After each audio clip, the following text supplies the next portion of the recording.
So Trish, what's our resilience tip for today? Okay, it is remember you love them. Okay, tell me more. Look, at times when you feel like someone is driving you crackers and you could end up in the loony bin or in prison, stop and remember you actually love this person.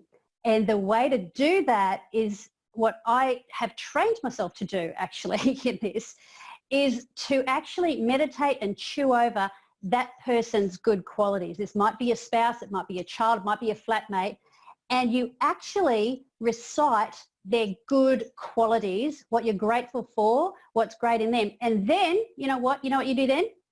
You tell them. Well, that's a good thing.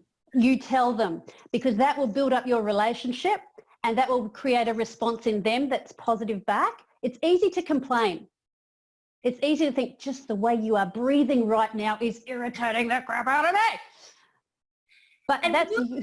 we will get on each other's nerves, especially with what's going on now at the moment. So that's a great tip. Remember that you love them and that you, they, and all of us are in this together.